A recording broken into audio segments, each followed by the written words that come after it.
So we just talked about how to make $10,000 an hour. Well, let's talk about how to even 10x that by building a perpetual motion machine into your business. Hi, I'm Brenna. I'm the merch nerd. And today I want to share with you a concept called flywheels. And this is the idea of building cycles into your business that turn slowly at first, but become easier and faster and more productive over time without you putting more energy in. A perpetual motion machine.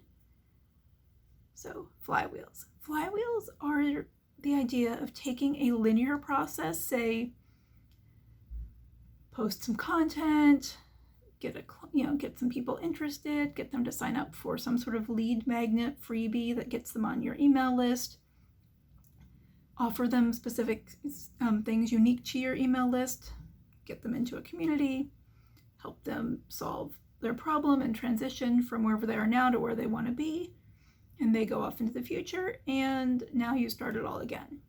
And in each trajectory is a single shot, and maybe they stay with you and do something more involved, but it's kind of a start to end, and every time you're starting fresh. And it's a lot of work. I have lived that world for a long time in our clinic, and it's exhausting. So flywheels are something you create to stop starting from scratch every single time. And so we're going to talk about a content flywheel as an example. And again, I'm going to link the article from Nathan, who has kind of explain this concept in relation to entrepreneurship. But let's look at a TikTok creator. Let me make sure I get his name correct. Go away. Parker York Smith. So Parker York Smith is a men's fashion short video creator. He's on TikTok and YouTube Shorts and Instagram. But he is a great model of a content creation flywheel. And I see a lot of TikTokers do something similar. But what Parker York Smith does is he puts together outfits based on suggestions from his followers. So he has quite a closet. He puts together an outfit. Somebody suggests or asks, like, hey, can you do this and show me how to put together a blue jacket and green pants? And so he takes that suggestion and he puts together a blue jacket and green pants and makes it look good. And so somebody else says, hey, that looks great. Can you show me how to dress like Slytherin for my wedding? And so he shows somebody how to dress like a Slytherin for their wedding. And somebody else throws out a suggestion and he dresses based on that suggestion. And so his flywheel is to get comments and questions, answer them, and trigger more suggestions, which he then creates content from and gets more suggestions. So he's never having to actually come up with his own content. His audience is providing the content ideas for him. And because all of these social algorithms have some option that lets us all upvote different ideas, he doesn't even have to do any research to see which idea is most popular. He can just sort by highest number of upvotes, and what's interesting and what stands out to him. So that's an extremely simple flywheel, but a really good example of what a flywheel is. That, initially he just was posting content. He was creating how to get dressed content. And then he started responding to comments. And now that's all he has to do. There's quite a bit of that on TikTok. TikTok's a very great call and response platform where it's very quick interaction between the creator and the audience. And that is a great thing you can ask for. At this point, again, Parker York Smith does not have to ask for it. It's kind of, the rhythm has been established. But your flywheel could be asking for, hey, like, what do you want to see me do next?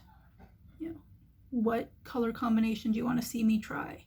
Do you want to see me try the rest of the the rest of the Harry Potter houses? Do you want to see me try Lord of the Rings? You can kind of plant suggestions and trigger other people's ideas. And so that would be another step of your flywheel. Create content, ask the audience what they want to see next, create that, ask what they want to see next, create that, ask what they want to see next. etc. Now, in terms of building out this into some sort of merch, you can ask people what they can't find. What problems getting dressed do they consistently have? Where do they struggle? And get that information from them and then solve those problems. They're telling you which problems they have to solve. You can ask, hey, what guidance do you need? Where do you get stuck? Maybe you can figure out pants, socks, shoes really easily, but when it comes to the shirt, tie, jacket combination, you're stumped. Or maybe it's figuring out tops and bottoms that didn't come together in one suit. You can kind of, again, get people's problem points and then solve that with a product. And that could, in this case, be a digital download. That could be some sort of little short course of, how to get dressed. It could be how to figure out what your fit is. When you are looking at a jacket, the things to compare on your body to figure out what jacket fits best for you. But again, you can ask your audience as part of your flywheel, what are the problems? Solve that problem. Sell the solution to that problem. Ask your people who went through that process what else they need to know and solve that problem. And sell the solution to that problem. And ask those people, what else do you need to know? And that's a flywheel where, again, you are still doing some work, but you're not having to start from scratch every single time. And even better, you're getting positive momentum from the system that you've already created, from the people you've already helped. So for Merch Nerd, what you're going to see me do very soon is start to really talk about trends that I'm seeing from high fashion, day-to-day fashion, niche fashion, and then talk about how you apply those to your people. And as part of that, I'm going to be asking you guys, what trends do you see? What do you want to talk about? What do you have questions on? And then I'm going to use that to talk about the next trend and the next set of trends, and talk about how do you use those trends to apply to your people. And I'm going to ask, hey, what else do you want to talk about? What do you want to see? What items do you want to cover? And over again. And so we hopefully will be co-creating that conversation and that content using my weird obsession with physical products and your desire to know how to use those physical products to increase your abundance and your client success. And we can both do those things better together in partnership. And that's kind of the other really great thing about flywheels is not only does it remove the stress of you operating in a vacuum and crossing your fingers and hoping it works, it lets you more efficiently help the people that you want to help. So you'll have more energy. I'm going to have more energy to have those conversations if I'm not starting from scratch, researching on that conversation every week, starting from a complete void.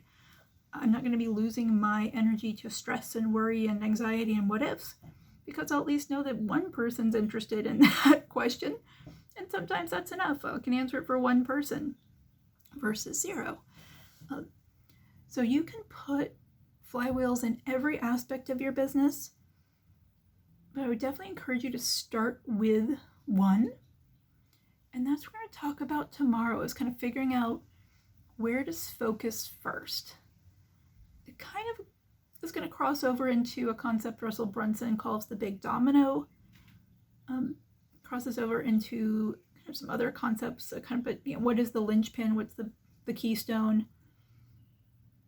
And then we're going to wrap it all up, and I'm going to show you how I have chosen my one big thing for now, and how I'm building a flywheel around it, and how I am doing my best to focus my $10,000 an hour brain at a time and on $10,000 an hour things that match that flywheel for that one big thing. And then we're going to see how successful I can be with all that. And I'm going to take you along that journey and talk to you about random stuff on the way, plus show you the behind the scenes. All right, guys, I'm Brenna. I'm the Merch Nerd, and I will be back tomorrow. Bye.